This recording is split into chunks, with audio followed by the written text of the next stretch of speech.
Muito boa tarde, amigos do atletismo catarinense. Mais uma vez estamos com vocês para o quadro Memórias do Atletismo Catarinense, uma realização da Federação Catarinense de Atletismo em tempos de pandemia, buscando resgatar a nossa história, a nossa memória e os melhores atletas que passaram pela nossa modalidade.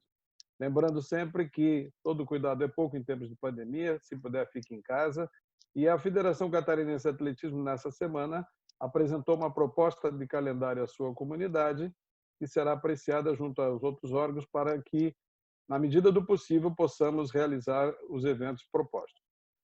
O nosso convidado de hoje, ele nasceu em Toledo, no Paraná, mas veio muito jovem para Santa Catarina, veio para Blumenau, posteriormente para Florianópolis, um dos grandes monstros sagrados dos arremessos e lançamentos de Santa Catarina, talvez o precursor da nossa grande escola de arremessadores que vem de lá para cá.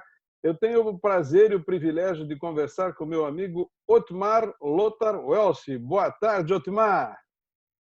Boa tarde, Geraldo. Boa tarde, atletismo catarinense.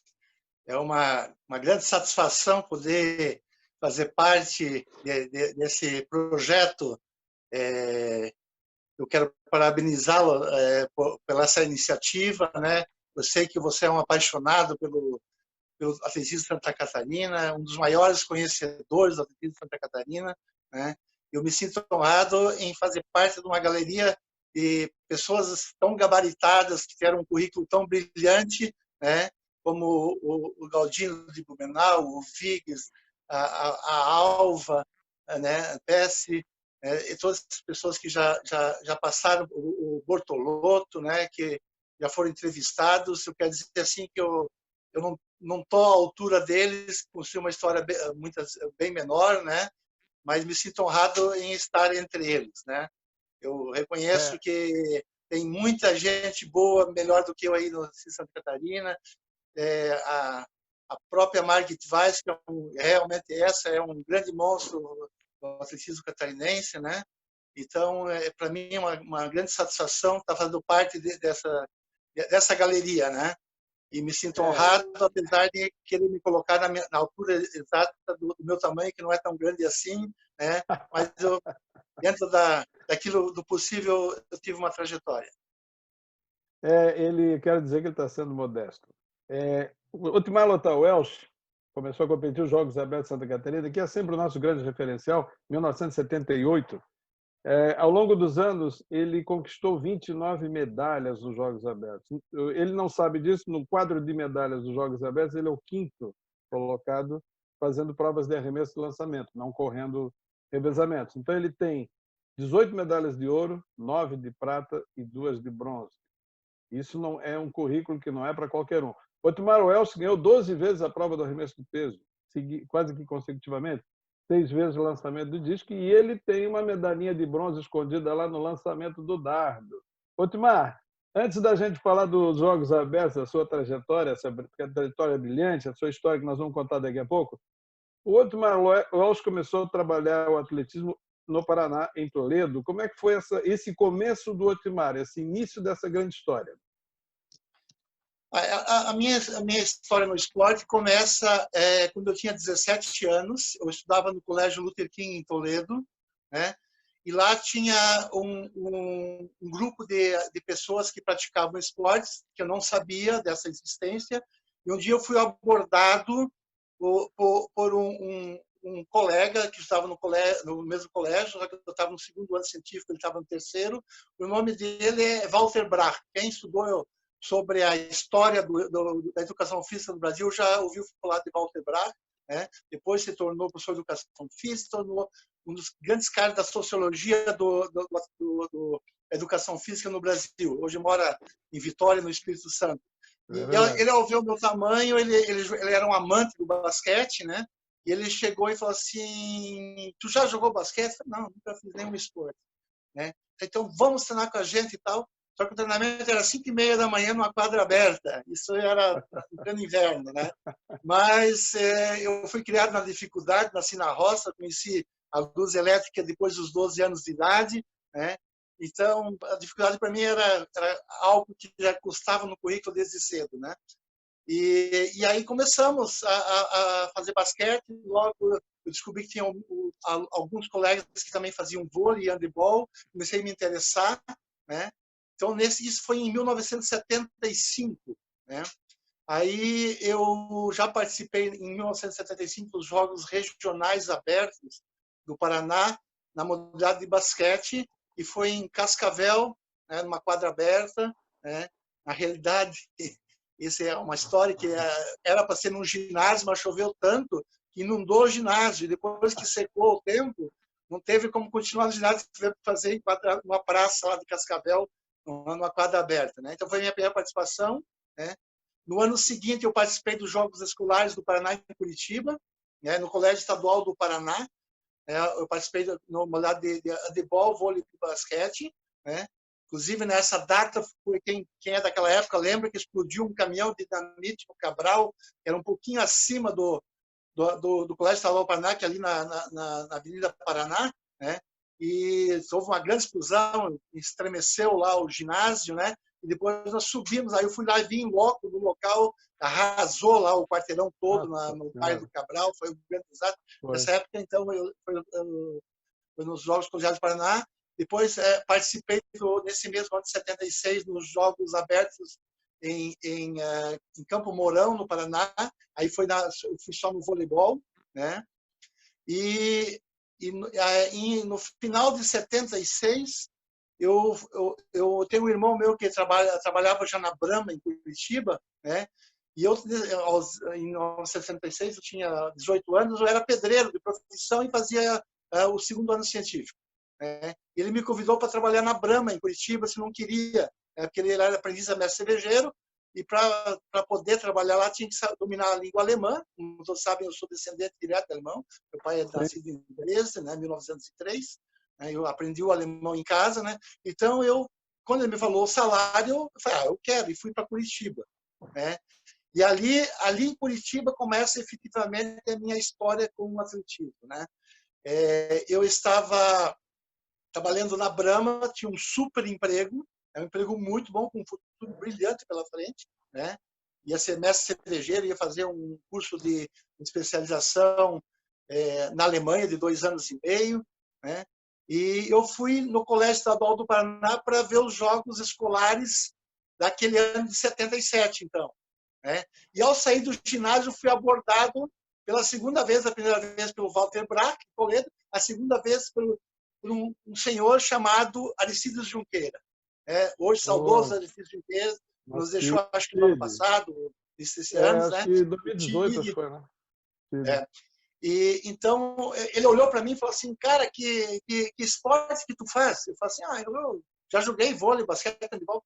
Ele falou assim, tu tem tudo para ser um campeão olímpico desse tamanho, isso aqui. Tu não queres ir para Rolândia? Ele era lá de Rolândia, ele estava participando dos Jogos do Paraná. E eu falei assim, quem sabe, talvez. Ele falou, então tu vem aqui amanhã no Colégio Estadual do Paraná, eu tenho um amigo aqui que vai emprestar um peso aí para a gente fazer um teste, né? E aí no dia seguinte eu fui lá, vamos lá ver. Já tinha feito uma experiência nos Jogos Escolares de Toledo, lá no arremesso do peso, que eu treinei em casa com peso, com o professor de vôlei me emprestou, nunca, só me mostrou um único arremesso de lado e eu fui treinar em casa, né? Eu ganhei naquele ano em Toledo a medalha de ouro, foi a minha primeira medalha. Eu tive de ouro no atletismo, foi em Toledo em 75 ou 76, a memória já começa a falhar um pouco. Então, o Aristides, eu vou lá fazer o teste. E aí eu fui lá, encontrei ele, me levou para uma lá de fora do ginásio, que eu não conhecia, e lá tinha uma pista de atletismo. E lá ele me apresentou para um técnico, e que depois eu vim a conhecer, que era o professor Ivo da Silva, que fazia ali o trabalho de atletismo. E aí ele pediu um peso emprestado de 7 quilos, e me ensinou como é que ia fazer. Eu fui lá, fiz o meu primeiro arremesso em torno de 11 metros, parado, peso só com a força bruta. Ele ficou encantado, falou assim, está aprovado, vamos para a Rolândia e tal. Isso era outubro de 77, né? E eu tinha realmente muita paixão pelo esporte e eu estava disposto a ir para lá. Daí ele falou para mim, olha, por enquanto não, vai ser em janeiro. Eu vou dar meu contato, então em janeiro nós entramos em contato, tu vem para a Rolândia. Eu te dou bolsa de estudo, te dou uma comida, o que você precisar, né? Aí eu estava disposto realmente a ir para lá, né? Aí eu pensei assim, eu vou dar uma treinada antes para não chegar lá fora de forma. Voltei no Colégio Estadual do Paraná e fui falar com aquele técnico que ele tinha apresentado, o professor Ivo. Né? Falei assim, olha, eu gostaria de treinar aqui, sabe que ele me convidou para a Rolândia, eu não queria chegar lá fora de forma e tal. Aí ele falou assim, ele falou para mim assim, ó, se você quiser treinar aqui para ir para a Rolândia, não tem lugar. Agora, se você quer treinar para ficar aqui na equipe, eu tenho vaga para arremessador. Eu Pô. pensei assim, ligeiro, que eu sempre fui, né? Sabe, depois eu dou o pinote, vou e vai segurar como? Não tem como, né? Pego e vou embora. E falei que aceitava, né? Aí comecei, em outubro de 77, comecei a fazer os primeiros treinos, só que eles estavam na base. Então a gente só corria, jogava basquete e tal, não arremessava, né? E daí eu chegou em janeiro, que chegou a época de ir para a Rolândia, eu pensei assim, eu vou dar o nó no Aristides, que aqui eu continuo trabalhando na Brahma, tendo um excelente salário, né? Eu ganhava 10 vezes mais quase do que os meus pessoas da minha idade que estavam começando uma carreira. Então era um super salário, né? Eu vou continuar treinando, que eu treinava depois do horário de trabalho, depois das 4, né? E vou continuar aqui. Aí decidi não ir mais para a Rolândia. Só que nesse tempo, quando chegou o final de janeiro, no mês de janeiro, o Ivo me avisou que ele estava indo embora para Blumenau para começar um trabalho novo em Blumenau. Aí ele me fez a mesma pergunta que o Aristides fez. Quer ir lá para Blumenau comigo? Eu te arrumo cama, comida e faculdade paga. Mas se tu arrumar, eu vou. O Ivo foi embora, foi para Blumenau, né? E passado um mês e pouco, eu desisti. Falei, bom, ele esqueceu da nossa conversa, eu vou continuar na Brahma, vou seguir essa carreira aqui e tal, né? Nisso, chega lá por mês de final de fevereiro, ele me aparece, tá tudo ok. É só ir para Blumenau, né? E eu falei assim, mas eu quero fazer engenharia civil. Tem lá engenharia civil para fazer? Fala assim, a primeira chamada de engenharia já foi, já preencheu as vagas, mas existem outros cursos lá que você pode fazer para eliminar já algumas matérias que são elementares, daí depois tu faz para engenharia civil. Aí foi assim, tem química, educação física, aí põe educação física, isso só para a gente ver, né? Educação física. E eu fui para Blumenau, não pedi demissão na Brahma, fiz a segunda chamada, né? E tinha mais vaga que candidato. Então, já sabia que quando eu voltasse, eu estava aprovado, mas mesmo assim eu esperei o resultado, e quando saiu o resultado, eu me apresentei na época o Zoega, que era o chefe geral da Brahma Curitiba, temido lá como chefe, né? E falei assim, eu quero sair da Brahma porque eu vou para Blumenau. Aí falou, poxa, mas nós tínhamos um projeto contigo e tal, tal. Mas é bom que você tenha convicção mesmo, porque aqui dentro a coisa não é fácil, tem que ter uma pessoa muito convicta do que quer. O que eu quero é o esporte. E chutei o balde. Eu tinha uma irmã mais velha, que era por parte de mãe, que era 13 anos mais velha do que eu. Quando eu falei, ela falou assim, tu é louco. Otimar, conta melhor essa história. Tua irmã te chamou de maluco porque ia largar Brahma para ir para Blumenau. Conta isso aí. Pois é. É que ela perguntou para mim quanto você vai ganhar, né? Aí eu falei assim, eu ganhar cama, comida e faculdade paga. E ela falou, salário, não vai ter salário. Você é maluco, né? Era um salário muito bom na Brahma, um futuro garantido pela frente, né? Para largar tudo. Mas era paixão, né? Pela paixão você larga tudo. E aí, então, eu fui para Blumenau, fiz o vestibular para educação física, o que eu queria fazer mesmo era a realidade de engenharia, mas como já tinha sido feita a primeira chamada, eu fiz a educação física. E aí foi a minha segunda paixão, que me apaixonei pela educação física, eu não quero mais fazer engenharia, né? E fiquei na educação física. Mas tem aquilo que eu chamo de destino, né? Se apaixonou pelo atletismo, se apaixonou pela educação física e também o destino trouxe o grande amor da sua vida, que você conheceu em Blumenau, né? Liege Nunes de Abreu, depois Liege Nunes de Abreu Welsh. Conta um pouquinho desse encontro, desse início dessa história que dura até hoje. Pois é, essas são aquelas coisas do destino que só o destino explica, né? Só Deus pode explicar por quê. Porque, na verdade, ela saiu de Mafra, onde ela fazia atletismo, né? E foi convidada para ir para Blumenau naquela época. Eu acho que o técnico era não era o Jeep, era o... como é que era o nome também? Ele era negro, eu não lembro bem o nome do técnico daquela época. Ele ficou, só quem está nos primórdios que lembra dele. E aí começou a fazer atletismo, vôlei, e no final ela acabou se fixando bem no vôlei, né? E eu fazia educação física e ela também, só que ela era da primeira turma de educação física da Fluminense, eu era da terceira. E nos Jogos Universitários em Curitiba, né, onde é que foi a minha primeira medalha de ouro, né, em julho de 78, ela também foi medalha de ouro no vôlei. Então nós viemos para Florianópolis numa solenidade em que o governador, o Conde Reis, nos recepcionou, né, Isso, verdade. para nos parabenizar e tal. E ali fomos e voltamos, e não foi ali o primeiro contato que deu liga, né? Mais tarde, acho que foi num festival universitário da canção em Blumenau, na Proeb, né? Em que a coisa começou a dar a primeira liga, e 2 anos depois nós já estávamos casados e morando já em Florianópolis. E construindo uma bela família. Só para os nossos amigos saberem, a Liege Nunes de Abreu Elcio foi uma das grandes atletas do nosso atletismo, ela também está na nossa lista de futuras entrevistas, com certeza vamos conversar com ela. Bom, Otimar, aí começou uma carreira meteórica no atletismo, notadamente no arremesso do peso. Em 78 você já foi medalha de prata nos Jogos Abertos, 79 também, tinha um grande adversário, o Antônio Ezequiel Tchaikovsky, mas também o Otimar começou a fazer voos maiores fora do estado. Naquela época o Troféu Brasileiro era num ano, Brasileiro no outro, enfim. Como é que foi essa trajetória aí para os eventos nacionais? Além do Júlio, você já falou, o Campeonato Brasileiro, o Troféu Brasil, e tem uma passagem de sul-americanos também que você vai contar para nós agora. Bom, antes de eu entrar nessa fase de brasileiro, né, eu comecei em março de 78 em Blumenau a minha trajetória como atleta. Em julho eu já ganhei a minha primeira medalha a nível brasileiro, nos Jogos Brasileiros. Aí fui para Toledo para festejar. Quando eu voltei em agosto, no primeiro treino, eu sofro um acidente no arremesso. O setor do peso era adaptado ali onde é que hoje é a Proeb, né, onde é que é a festa da cerveja. Sim, né? sim, sim. E eu enrosquei no anteparo, que era de concreto, e caí para frente, era mais alto que o solo, e o meu braço direito articulou o contrário. Eu tive uma luxação total do cotovelo direito. Isso foi 5 de agosto de 78. Tá? Eu fui para o hospital, o médico colocou meu braço no lugar, colocou uma tala e falou 45 dias de tala, depois você volta aqui. No 16º dia, eu voltei no hospital e falei para o médico, que era meu professor da universidade, eu quero tirar essa tala porque eu quero fazer fisioterapia por causa das abertas. Ele falou assim, você é louco. Não tem como. Eu falei, não pode tirar que eu me responsabilizo. Ele tirou, eu não movimentei o braço na hora nem para saber como é que estava, eu cheguei no ônibus e não tinha movimento do braço, ele estava travado.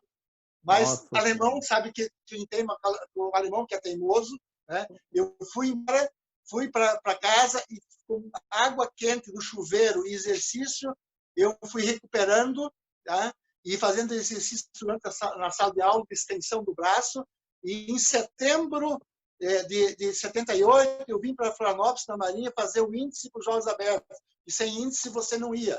Né? troféu Eu do fiz o governador. índice. Taça governador. Eu fiz o índice no peso e no disco, ainda lesionado. O cotovelo ainda em recuperação, que deveria ainda estar no gesso. Fiz a marca mínima, tem um arremesso em cada um, consegui fazer a marca mínima, para o meu nível na época era fácil de fazer. Né? E aí fui para os Jogos em outubro, quando era para estar tirando praticamente o gesso, eu competi nos Jogos Abertos e fui vice-campeão no peso e no disco. Né? Sendo que no peso eu cheguei bem próximo do recorde, então, que era do Ezequiel Tchaikovsky, né? Ele já naquele ano bateu o recorde do peso, aumentando a marca. Né? Fez 13,87, né? Isso 13,86. foi em 78. Né? Aí, em 78 foi caçador, meu primeiro Jogos Abertos, fui vice. Né?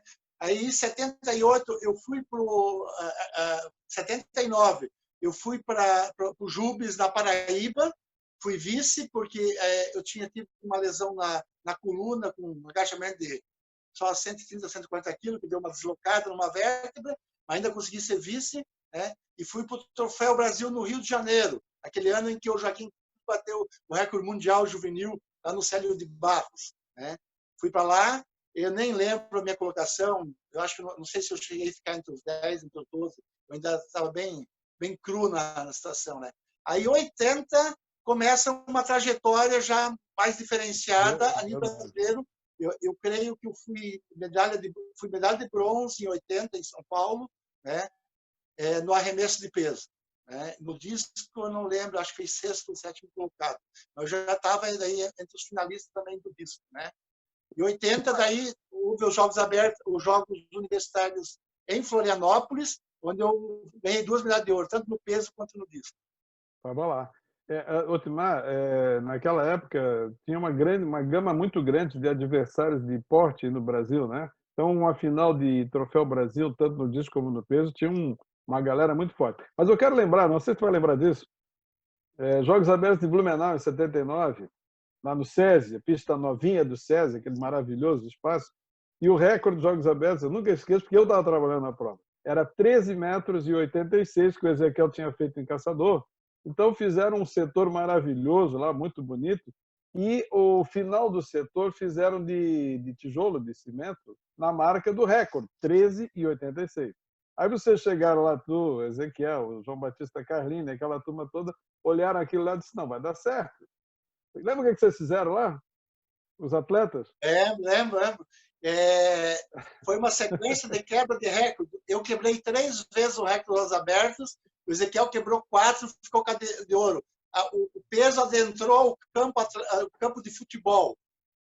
14h31, mas o que vocês fizeram, que tu não quer contar, vocês pegaram os pesos todos e destruíram aquela mureta de tijolo que tinha lá, quebraram tudo, e nós ficamos assim, meu Deus, o que esses caras estão fazendo?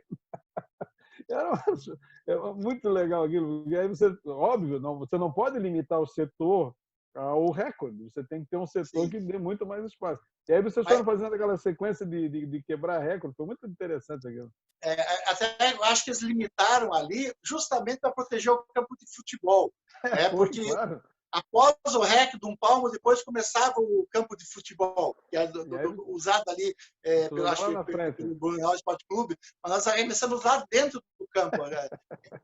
Muito legal. As histórias são sensacionais. Aí, vamos voltar lá para os brasileiros, outro mais continuando naquela sequência e chegou a um sul-americano, é verdade? Só deixa eu dar a sequência correta, até acho que o sul-americano tem um espaço de tempo. Eu, em 80, final de 80, eu me formei na FURB em Blumenau, né? E em 81 eu vim para Florianópolis receber um convite do glorioso José Maria Nunes, né? Um dos grandes do nosso atletismo, se não o maior, né? Porque ele fazia marcas espetaculares na época. Né? Foi campeão. Está na minha lista, o Zé está na minha lista aqui também. Daqui a pouco ele vai chegar aqui.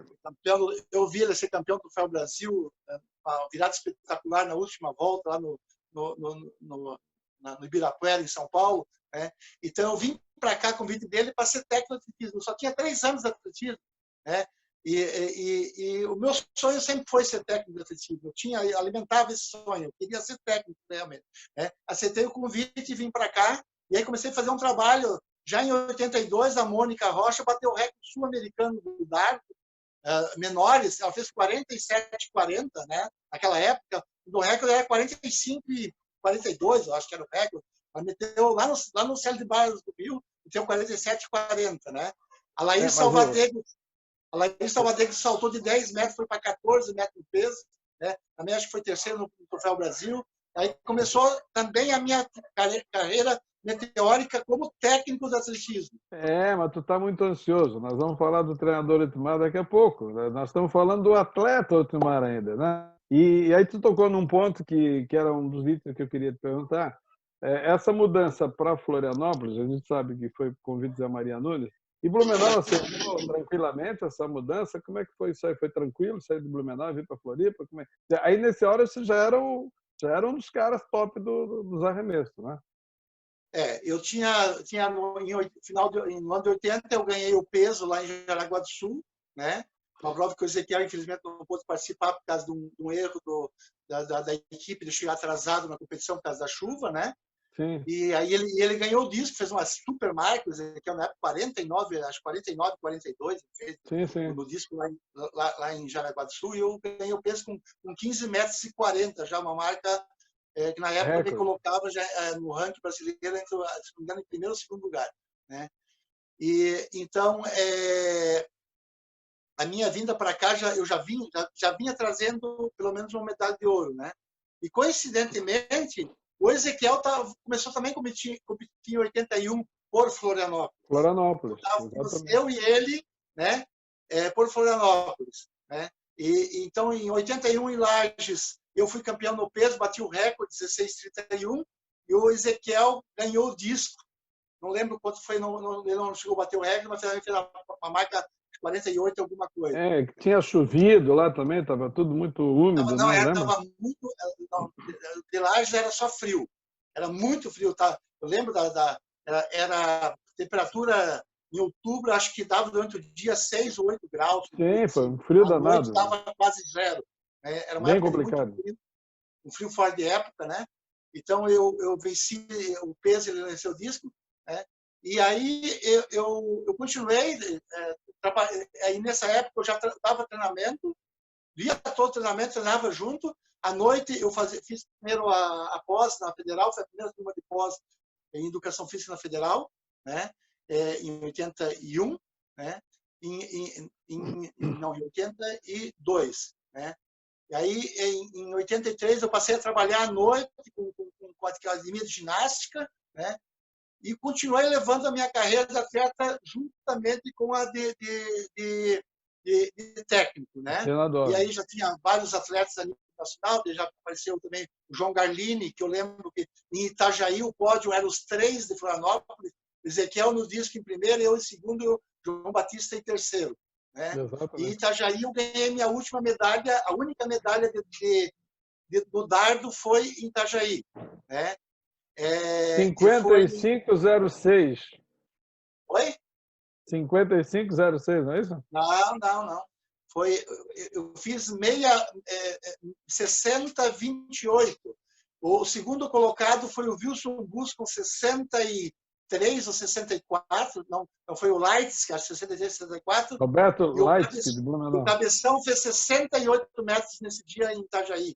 Né? Foi uma super marca. Eu fui testemunha ocular dessa grande marca e só anos mais tarde um atleta bateu essa marca, se não me engano, não sei se foi a Chapecó que essa marca foi batida muitos Foi anos em depois. 91, acho que foi em Chapecó, Aí foi. 91. Mas, Então, aí segue a minha carreira. 84, eu vou a Jogos Abertos, eu bato os 2 recordes, tanto do peso quanto do disco lá em Concórdia, e foi o primeiro arremessador a ganhar o prêmio como melhor atleta, melhor índice técnico da competição. Até então, as marcas de arremesso eram baixas, né, e não competiam com provas de 100 metros, de outras marcas. Né? E eu consegui, tive o melhor índice técnico e fui premiado com o melhor índice técnico. E, assim, em termos de Jogos Abertos, foi meu auge. Né? Aí, em 85, eu fui para o Brasileiro e fui vice-campeão brasileiro, né, em São Paulo. Não foi Troféu Brasil, foi campeonato brasileiro. O Araújo, né, que depois foi para os Estados Unidos, foi campeão, ele fez 1 metro a mais que eu. Eu fiz 52,96, ele fez 53,96. Eu até tenho nesse evento eu tenho um arremesso queimado na recuperação. Na época o recorde era do José Carlos Jacques e era marcado no meio do gramado, era marcado o recorde. E o meu arremesso bateu uns 30 centímetros antes do recorde. Só que eu queimei na recuperação. Todo mundo falava assim, você não queimou, você não queimou. Eu queimei porque eu sei, na recuperação eu passei a ponta do tênis em cima. E o detalhe, era uma mulher é muito detalhista, viu e queimou. Né? Mas teria sido uma marca muito próxima do recorde brasileiro. Aí eu fui convocado para o Sul-Americano em Santiago do Chile. Né? E lá eu consegui minha primeira medalha internacional. Eu fui medalha de bronze no lançamento de disco e 4º colocado no arremesso de peso.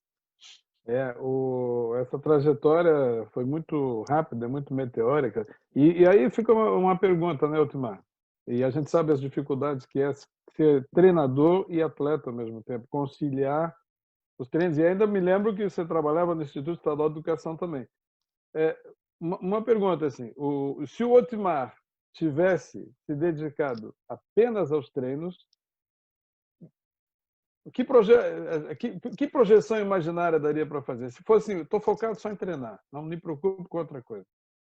Eu não vou analisar como sendo eu, mas vou analisar hoje. Eu tenho um atleta, surge um atleta com 2,02 metros, 112 quilos, uma boa impulsão, né, muita resistência, né? Quem sabe me conhece sabe que eu tinha 3.413 no Cooper, no teste Cooper feito pelo professor Ivo, né? Eu tinha 304 metros no 40 segundos, eu tinha 1.042 metros no teste de 3 minutos, né?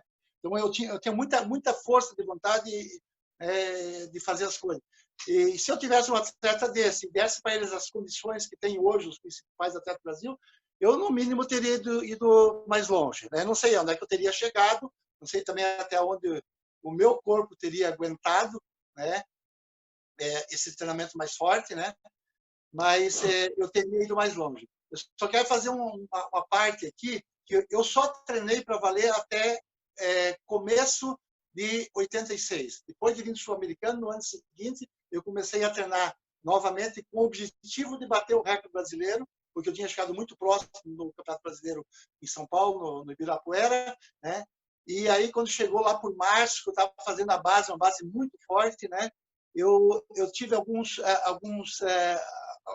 dificuldades que todo atleta tem quando se dedica muito ao seu esporte, né? Eu tive que optar se eu queria continuar com o esporte ou queria continuar com a minha família, porque estava ficando muito difícil para minha esposa segurar as pontas. Eu estava ausente praticamente das 7 da manhã às 11 da noite, só chegava em casa cansado, né? E aí, num dia desse, uma reflexão que eu fiz, não, eu assim como eu renunciei ao meu super salário na Brahma, eu renuncio também à minha carreira como atleta e eu vou começar a treinar pouco, só para jogos abertos. E a partir então, de 86, eu não participei mais em campeonatos brasileiros nem do Troféu Brasil. Eu abdiquei dessa carreira para me dedicar mais à minha família, que eu jamais me arrependi disso, tá? Porque hoje eu continuo com uma família maravilhosa, temos netos, acabou de ver isso aqui, no netinho afro-brasileiro, né? Bilíngue, fala francês e português, né? Com 3 anos de idade. Então, são coisas que eu vou levar por toda a minha vida, né? E o esporte é apenas como assim, um sonho que uma hora você acorda e vê que passou e ficou para trás, mas fica aquelas memórias boas, né? Do exemplo que eu fiz. Mas a minha carreira foi só até 86. Depois eu ganhei ainda alguns anos de Jogos Abertos, mas foi mais treinando 2 meses anos de Jogos Abertos.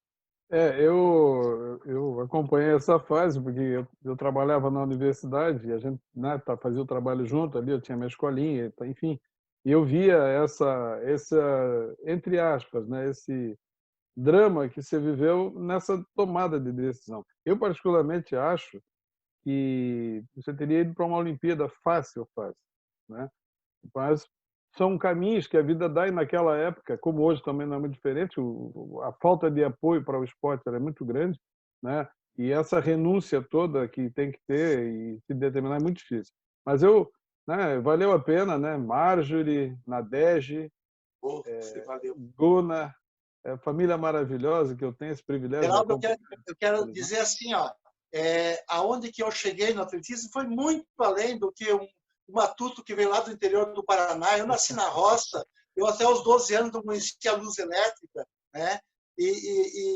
Comecei só o esporte aos 17 anos, comecei aos 20 o atletismo. Então, eu sou muito grato pelo que o atletismo me deu. E, além de tudo, o atletismo me deu muitos amigos que eu conservo até hoje, né? São amigos leais, pessoas idôneas, pessoas assim como você, que temos uma amizade de 30 e quase 40 anos, né? Me sinto honrado, que ano que vem vai fazer 40 anos, né? Nós nos conhecemos, né? Então, isso valeu muito a pena. Eu faria tudo de novo, pararia no mesmo lugar. Se eu tivesse ido mais longe, eu também estaria contando a minha história hoje e seria só alguma coisa a mais, né? Então, eu sou muito grato ao atletismo, a Deus, por tudo que eu alcancei. Fui muito mais além daquilo que eu podia imaginar. Agora, daqui a pouco, vamos começar a falar do treinador Otmar, que teve uma carreira brilhante, né? Já tinha começado a falar rapidinho, mas eu quero só lembrar, quando você falou das suas capacidades físicas, eu lembro na nossa memorável Olimpíada de Florianópolis, que era um mega evento, teve um ano que o Otmar fez decathlon e ganhou. Lembra disso? Eu ganhei 9 das 10 provas, eu só perdi os 100 metros rasos. Na época, Exatamente. saiu uma foto no antigo jornal O Estado, eu ultrapassando a barreira dos 110. Todo mundo fala assim, mas isso é uma barreira de 400 com barreira. Não, é que o tamanho era tão grande que diminuiu o tamanho da barreira. Eu E eu lembro. ganhei o Decathlon, eu fiz das 10 provas, eu só perdi os 100 metros, e eu ganhei o salto com vara com 2,80, sem nunca ter feito salto com vara, estava no peito, na coragem, com uma vara que só tinha 3 metros de comprimento. Quando eu tentava passar 2,90, o meu punho derrubava o sarrafo. Né? Eu não podia ultrapassar mais, porque não tinha uma vara maior para mim. Né? Eu lembro disso tudo. Então, Foi foi muito também legal. foi uma coisa que foi muito gratificante fazer. Né? Muitos falaram, pô, por que tu não faz de casa? Não, é muito tarde para É. começar agora, tem que continuar aquilo que eu comecei e seguir em frente. Você tinha um talento muito grande. Bom, aí, nessa transição, começou o trabalho, que já começou a falar, e vamos voltar nele, do trabalho técnico maravilhoso que você fez. Você descobriu grandes lançadores, arremessadores, e depois corredores também. Vamos falar um pouquinho do treinador Otmar, que era o seu sonho, você começou o trabalho, e aí aflorou toda aquela galera lá. Conta para nós. Na verdade, eu tenho que voltar um pouquinho antes da Blumenau, né? Quando eu fazia a faculdade de Educação Física, um ano antes de formar, eu fiz uma escolinha de atletismo voluntária. Eu trabalho voluntário. Eu tinha mais ou menos 80 crianças fazendo atletismo comigo à tarde, acho que eram 3 vezes por semana. Eu fazia um trabalho voluntário porque eu já tinha a intenção de ser técnico. Né? Eu lembro que dessa época, o saudoso professor Arthur, lá do Barão do Rio Branco, ele me enviou dois talentos lá para o vôlei, do vôlei para o atletismo, porque iam muito bem, e um desses talentos chamava-se Ana Moser. Ela Nossa. treinou comigo na minha escolinha durante algumas vezes, foram poucas vezes, logo em seguida eu vim para Florianópolis, né? E daí eu vindo para Florianópolis, eu comecei um trabalho que eu peguei um trabalho já andando do professor Oscar César Grando, que era do judô, como não tinha ninguém para trabalhar na área de arremesso, ele era formado em educação física, então ele já tinha um trabalho iniciado. E tinha muitos talentos. O primeiro talento assim que começou a disparar, a aparecer, chamava-se Alair Salvadego, lá de Concórdia. Só Né? isso, né? Só ela aí, a grande ela aí, né? Ela saiu, eu lembro até que foi uma luta para ela treinar comigo, porque os caras davam um tipo de treinamento que era baseado basicamente só em arremesso, então ela todo dia tinha uma evolução, e quando começou a trabalhar comigo, fazer um trabalho forte de halteres, ela decaiu, né? Começou a arremessar 1,5 metro a menos. Né? Natural, Aí né? eu chegou, aí chegou um dia para mim e falou assim, ó, eu acho que eu quero voltar a treinar com o Skype, com o Regrino. Falei assim, ó, só me dá uma chance até a primeira competição. Depois da primeira competição, você pode falar que ela estava na época 10 metros e pouco no peso, que já era uma marcazinha razoável para quem estava começando. Né? E eu sei que na primeira competição, 2 ou 3 meses depois, ela fez 12,77. Aí ela pulou no meu pescoço e falou assim, você realmente tem razão. E ali foi, acho que no ano seguinte ela já foi vice-campeã brasileira no arremesso de peso. Foi, Né? foi. E aí, em 82, eu comecei em 81, 82, a Mônica começou a surgir no lançamento do dardo. Ela fazia, quero dar os créditos a quem merece, quem iniciou a Mônica foi o Vailate, lá em Timbó, o Sim, ela Pentatlo Nacional da nascida em Coca-Cola. Timbó. Né? Depois, o pai da Mônica veio morar em Florianópolis, caso que ele era funcionário do Banco do Brasil, e ela fazia pentatlo daí com o Jomerson na faculdade. E eu dava treinamento de dardo para ela por causa do pentatlo. Né? E aí ela começou a se destacar. Eu comecei a escrever numa competição no pentatlo e no dardo. Ela já ganhou estadual. Eu não lembro se era categoria adulto ou não. Eu sei que ela nunca perdeu, na minha mão, ela nunca perdeu uma competição no estado. Ela, quando era menor, ela já ganhava adulto. Né? Sou testemunha ocular disso. Oi? Sou testemunha ocular disso tudo aí. Aí, naquele ano de 82, ela fez um índice para o brasileiro menores, e ela foi no Célio de Barros e quebrou em 2 metros, quase de diferença, o recorde sul-americano menor. Ela fez 47,40, se não me engano, a marca 42, não lembro bem, né? E bateu o recorde sul-americano. No mesmo ano, ela foi ao Troféu Brasil e desbancou nada menos do que a Sueli, não a Sueli Pereira, a outra Sueli, que vencia os Jogos Abertos há 15 anos, se eu não me engano, ou mais. Né? Não lembro o sobrenome da Sueli. Me fugiu agora também, me fugiu o sobrenome dela. E depois vem a Sueli Pereira, daí confunde ela. E ela foi lá, com 16 anos, ganhou da Sueli, foi campeã do Troféu Brasil. Né?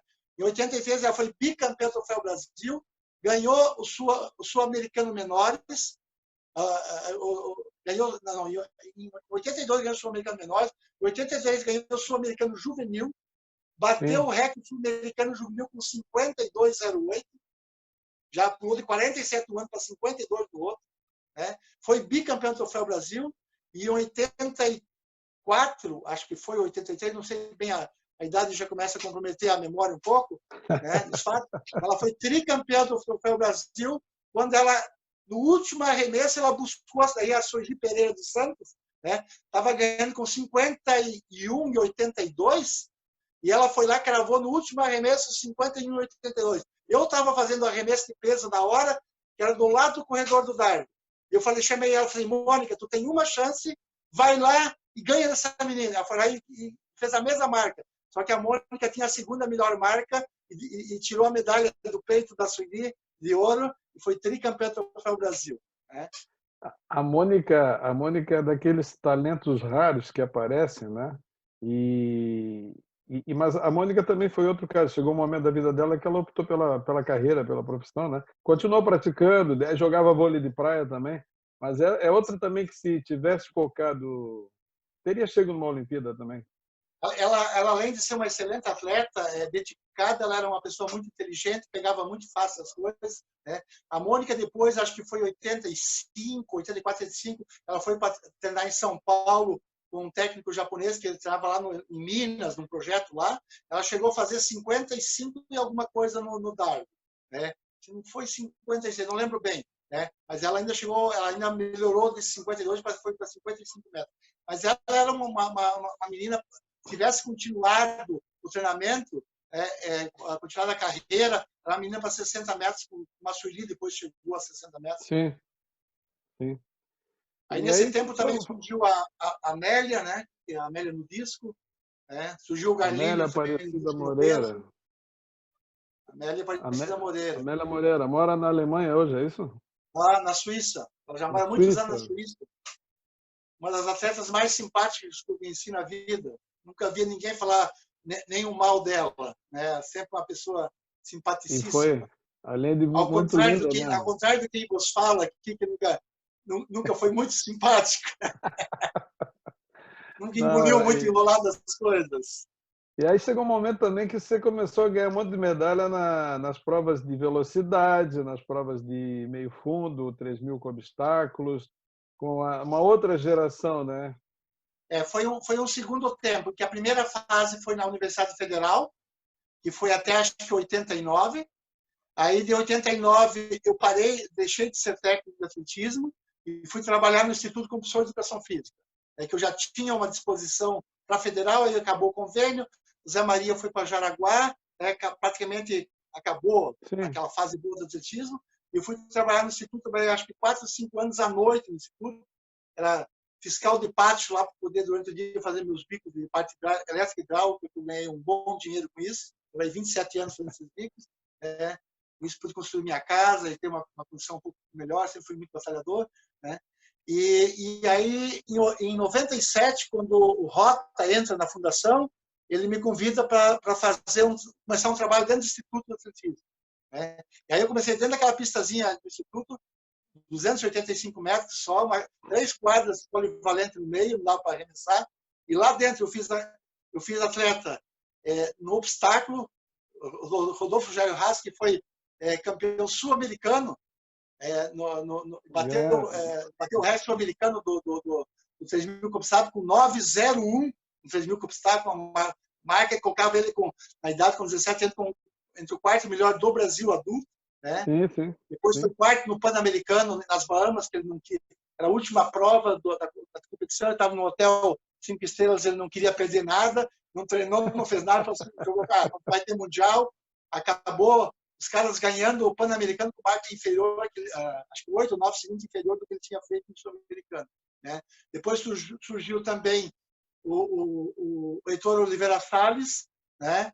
Que é um atleta, assim, em termos de medalha, o atleta que chegou mais longe, porque ele tem simplesmente 3 medalhas paralímpicas. Né? O Heitor foi para o guia de atleta cego, do atleta cego, o Daniel, lá para Londres, e lá ganhou uma medalha de prata, né, como guia do Daniel. Foi a primeira Paralimpíada que teve medalha também para o guia. Para o guia, né? Sim. Que acho que foi uma coisa muito importante. E depois, no Rio de Janeiro, ele ganhou uma de ouro no revezamento e uma de bronze no 400 com o Daniel. Né? Então, foi uma segunda etapa. Ali surgiu a Liège-Locatelli-Pifa, hoje trabalhando aí com eu vocês. Ia falar sobre isso, dela, né? Eu ia falar a dela. Karine, né? Eu fiz o atleta campeão do arremesso de martelo dentro do vice-campeão do martelo no Instituto, lançamento de disco, 100 metros raso, o Eduardo Felipe lá do Dudu também ganhou medalha de ouro na velocidade, de salto de distância. Fiz vários atletas de várias áreas, só no peito e na coragem, que conhecimento só tinha do que eu via os outros dando treino na época que eu dava treino no arremesso. Mas sempre na terra do treinava? Como é que tu treinava a galera? Aliás, o pessoal ali no martelo, ali no instituto. Como é que tu fazia? Era um canto que tinha lá perto, no final da pista, no lado contrário da Ercílio Luz. Eu construí um setorzinho lá. E aí, até hoje, tem marcas lá no muro alto, tem um muro bem alto. A última marca tinha um palmo para cair do outro lado da Ercílio Luz. Eu fui obrigado a parar ou usar um martelo mais pesado, porque senão, uma vez lançaram o disco do outro lado desse luz, eu perdi o disco para não ir atrás, para não ver se tinha dado prejuízo ou não. Né? Então, mas eu virava, entendeu? Obstáculo, eu nunca dei um treino com obstáculo com o Rodolfo Rogério Haas. Tá? O Rodolfo, ele era um excelente fundista, a idade dele, mas quando eu comparava a marca dele aos atletas a nível nacional, ele não era ninguém. Como é que eu vou fazer para esse guri chegar a níveis brasileiros? Eu lembro que na época que o recorde sul-americano do 3.000 raso era, acho que, 8,26 num atleta não me engano, de Londrina, no Paraná, o Menores. Como é que eu vou colocar? Aí teve uma competição em Criciúma, eu falei para o Rogério, eu tenho que escrever no 3.000 com obstáculo. Tu vai fazer. Você é louco, eu nunca fiz isso. Vai lá, é igual pular cerca. Tu já não pulou cerca? Pulou. Então vai lá, tu pula, vai atrás, tu vai estar bem. Na época, o Gilialdo, lembra do Gilialdo Cobalt, né? Era o campeão da prova, né? E ele só foi atrás do Gilialdo. E o Gilialdo tentava escapar dele, não conseguia. Nos últimos 100 metros, o Rodolfo deu bote nele e ganhou a prova. O Gilialdo nunca mais quis fazer o 3.000 obstáculo. Aí, naquele ano, só para completar a história do Rodolfo, naquele ano, no ano seguinte, houve o primeiro campeonato sul-americano de cross country no Rio, lá era no complexo da Marinha, lá no Rio de Janeiro, no Cefam. No Cefam. E aí, o que eles fizeram? Como era o primeiro campeonato sul-americano, não tinha time brasileiro de cross country, né? Eles pegaram do ano anterior, que o Rodolfo tinha feito índice já quando menores, o brasileiro lá em Manaus, né? Que eu consegui levar ele para Manaus. Lá ele tinha sido 7º no brasileiro juvenil. Né? Com aquela marca, o pessoal do 3.000 raso que tinha ganho o ano anterior, o menores brasileiro, não era mais menores. E ele foi convocado para ir para o Sul-Americano Classificado no Rio, né? E foi lá e ganhou o Sul-Americano na categoria dele. Né? Então, ele ganhou uma competição a nível sul-americano, com questão de diferença de 6 vezes que eu mudei a prova, que mudou a trajetória dele. Né? Eu sempre tive um pouquinho facilidade nesse negócio de ver um pouquinho além do que os outros. Né? O feeling, né? Nessa época que você está falando aí, eu me lembro da época do Rota, na fundação, que foi uma grande época do atletismo, do esporte Florianópolis, né? Então a gente tinha aquela equipe que era uma mistura, né? Era o colégio de aplicação, era o grupo do Jomerson, o grupo teu do Instituto, o grupo do Vanderlei na Escola Técnica, e a gente chegou a montar boas equipes ali, né?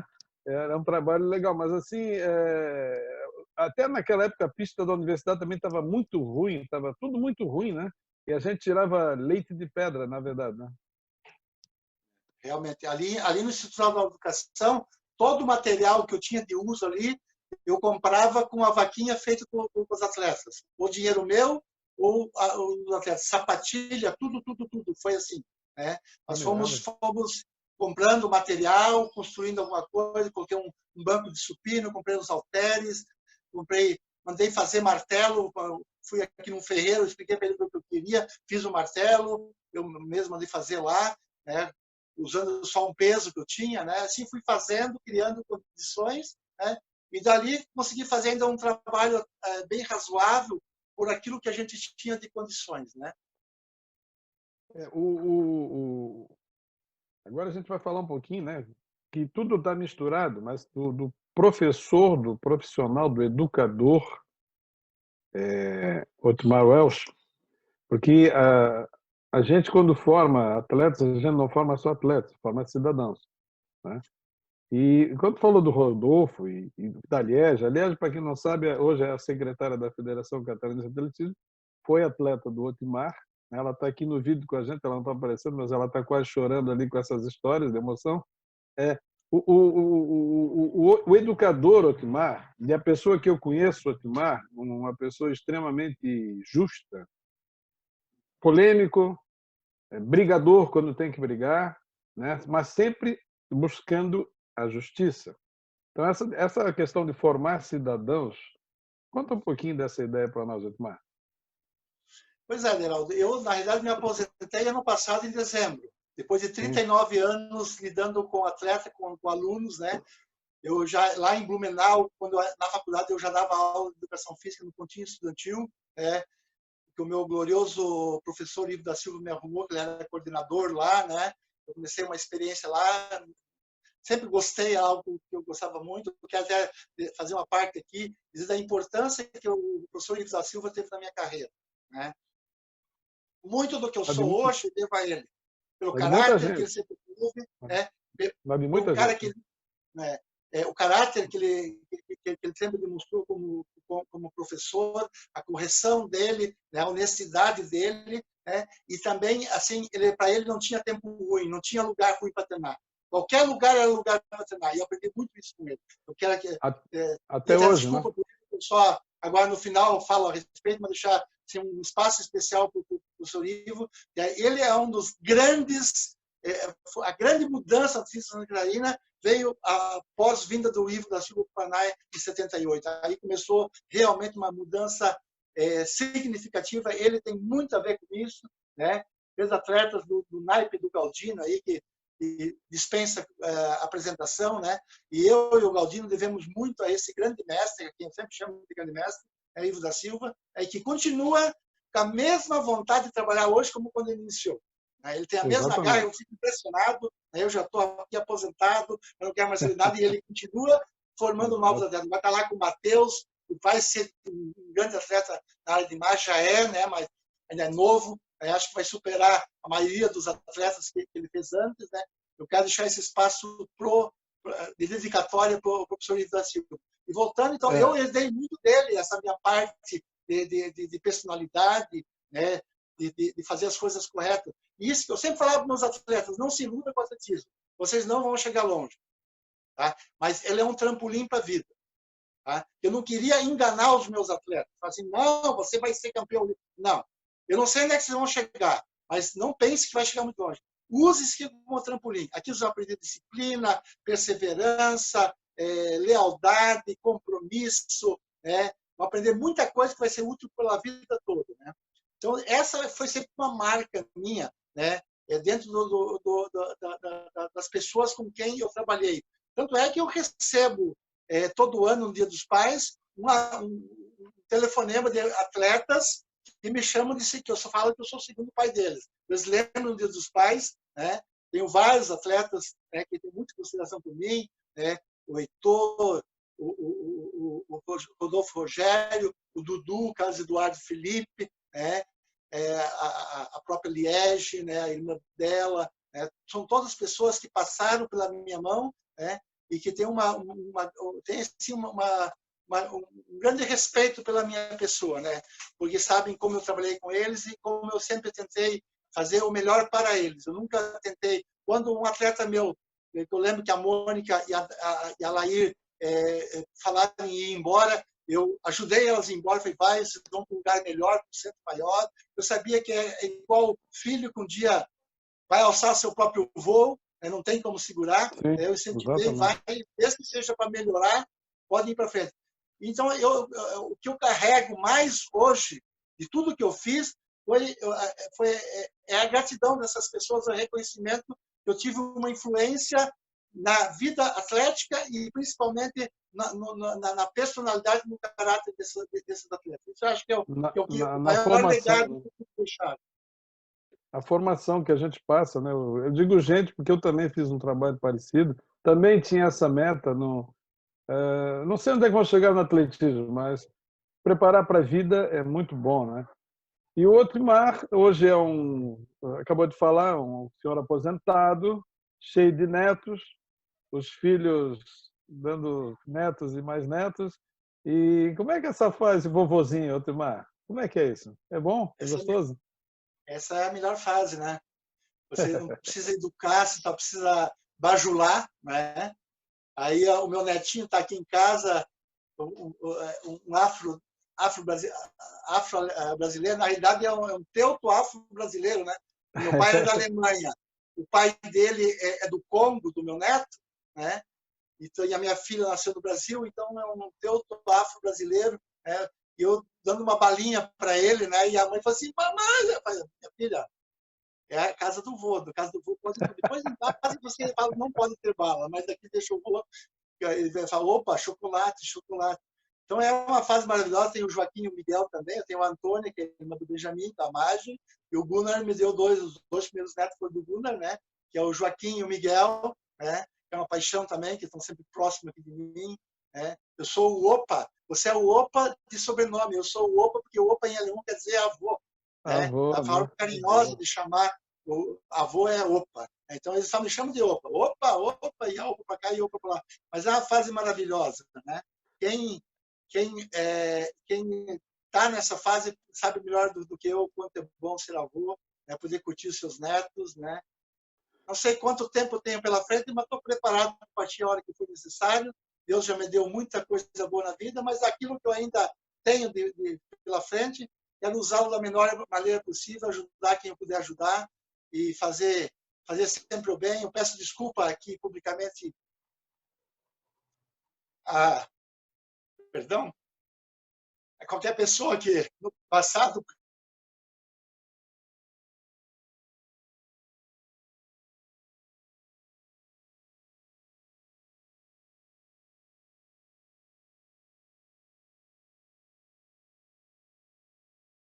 né, eu peço desculpas, né?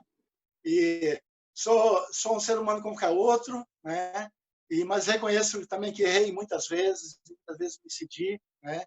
Sou uma pessoa de natureza muito explosiva no começo, mas uma coisa que passa muito rápido, logo em seguida me arrependo, né? Então hoje eu quero É, assim, talvez nessa trajetória eu machuquei, uma vez me perdoe, não tenho ressentimento de ninguém, eu só tenho amigos, só quero ter amigos. Se alguém tiver que não for amigo, me avise, eu quero pedir desculpas, como já fiz muitas vezes no passado. Otmar, como eu disse, você foi muito polêmico em alguns momentos, mas em nenhum momento, isso eu falo em nome até das pessoas que me conhecem, em nenhum momento você nunca brigou por uma causa injusta, muito pelo contrário, você está brigando pelo coletivo e nunca se ofendeu ninguém. Você pode ser, né, aquele jeito explosivo que às vezes eu aprendi a controlar com o tempo, era bem complicado também, mas pô, você tem uma marca, essa marca de busca da justiça. Isso para mim é extremamente importante uma pessoa ser assim. Eu acho que não tem que pedir desculpa. Não. Quando a gente faz a coisa com caráter, não precisa pedir desculpa. Não, Timar, nossa... eu penso um pouco diferente. Eu acho que quando a gente magoa alguém, você deve pedir desculpas, ter humildade de se desculpar, né? Não justificar. Né? Mas eu quero dizer assim, ó, eu sempre me indignei muito com a situação do atletismo. Tá? Nós tínhamos o atletismo, que era a segunda força do Brasil, e nós tínhamos as piores condições do Brasil. Rio Exato. Grande do Sul tinha pista de sintética várias, Paraná tinha, São Paulo tinha um monte, Brasília, que não tinha atleta, tinha. Lá no Nordeste tinha a pista, em Manaus tinha pista, e nós não tínhamos uma pista de atletismo aqui decente. Né? E nós íamos preparar para ir para os Jogos Abertos, como foi em Lages em 2002, tá? Que maquiaram uma pista de atletismo dizendo que tinha atolado uma carreta de 10 toneladas dentro da pista e depois alisaram aquela lama para dizer, as fotos depois caíram na minha mão. Eu fui a julgamento naquela vez, eu fiz minha própria defesa e fui absolvido me deram uma pena de 1 mês lá, para não dizer que ficasse em branco, né? Mas não Foi. conseguiram o que queriam, Verdade. porque eu briguei, eu peguei um punhado de pedra do chão e falei assim, nós voltamos à idade da pedra, eu ficava indignado com aquilo. Né? Eu já não era mais atleta. Eu era só técnico, mas eu falei, os atletas se prepararam o ano todo para isso daqui e chega numa situação dessa e tinha sido liberado uma verba para fazer uma pista de sintética. Estava lá a placa na cidade que ia ser feita uma pista sintética e foi desviado o dinheiro para outra função. O filho foi aquele Jorge Minosso lá que depois acabou caindo o teto lá mais tarde, né? Foi o dinheiro da pista foi para lá. Né? Eu me indignava e tinha coragem de falar. Eu nunca me escondi, entende? Eu sempre fui lá e enfrentei, né? E eu dava a minha cara para bater, mas sempre foi por causa do atletismo. Né? E nunca briguei por causa da minha equipe, para defender minha equipe, para ganhar Jogos Abertos. Eu sabia que o título do ano, no ano seguinte, não valia mais nada. Né? Eu sempre briguei pelo atletismo catarinense. Né? E sempre que eu tiver necessidade de brigar por ele, ainda até hoje, eu ainda brigaria, não me arrependeria de brigar pelo atletismo. Só faria de forma diferente, talvez, a minha vivência dos meus 62 anos, de levar lambada, você tem que aprender alguma coisa, senão você também é muito burro e não aprender nada com a vida. Né? Mas tudo valeu a pena. Tudo vale a pena quando a alma não é pequena. É isso aí. Não, só que tu não está tão velhinho assim. Eu estou com 60, com 62, ainda a gente tem muita coisa para contribuir. Timar, nosso tempo está se esgotando. Né? Nossa, foi uma satisfação imensa contar contigo aqui no nosso quadro, né? Contar essa história maravilhosa, essa história de luta, de superação, de caráter. Né? Então, para encerrar nossa entrevista, vou deixar as palavras finais contigo, para deixar uma mensagem para a nossa galera do atletismo. E a palavra é tua, vamos lá. Bom, primeiramente, quero dizer assim que eu me sinto honrado, como eu falei no princípio, de estar aqui, mas não acho que deveria ser eu a bola da vez. Tem muita gente boa na minha frente. Marguerite Vaz, vamos lá, Marguerite. Você tem uma história brilhante, mas as histórias mais brilhantes do atletismo, Marguerite. Você tem que contar ela, tem que sentir orgulho de tudo que você fez. A menina que a hora de contar, eu não vou antecipar quando ela tem de medalha, porque é um caminhão de medalha que ela tem só de Jogos Abertos. Né? E tantos grandes atletas, Ezequiel Tchaikovsky foi um grande adversário meu, foi por causa dele que eu cheguei onde eu cheguei, porque eu tinha que treinar muito para superar, porque ele era muito mais talentoso do que eu, né? Então eu tinha que treinar dobrado para poder competir com ele, porque ele tinha um grande talento, né? O Divaldo Bege Filho, de Joinville, né? O Joilson Marques da Silva, do Decato Blumenau, né? Olha, eu podia passar aqui um longo tempo falando de tantos atletas que passaram durante esse tempo que eu competi, né? E que foi uma satisfação muito grande estar com todos. E eu não estou na escala, sou o quinto a gravar aqui, mas não estou nessa escala. Minha escala é bem menor, mas espero ter contribuído com alguma coisa. Foi uma satisfação toda. E daqui a pouco eu apareço de novo no atletismo, estou uns 5 anos sem aparecer, né? Era bom dar uma aliviada lá, porque também para dar uma folga para vocês, que não é fácil aguentar o Timar, as histórias do Timar, né? Desculpa aí por ter falado muito, essa é uma característica minha, não fujo dela, não tenho vergonha, né? Só fala muito quem tem condições, quem tem coisas para falar, né? Mas respeito também aqueles que são mais moderados, e acho que tem muita sabedoria disso também, tá bom?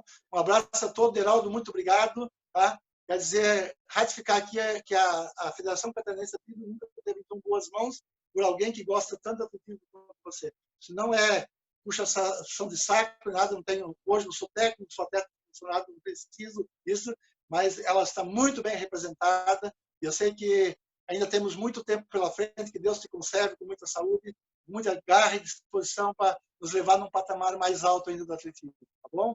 Um abraço a todos, um beijo no coração de todos vocês. Obrigado, Otimar. Obrigado, amigos que estiveram conosco. Sem palavras, né? Esse Otimar Lota Wells. Obrigado, amigos. Até a próxima.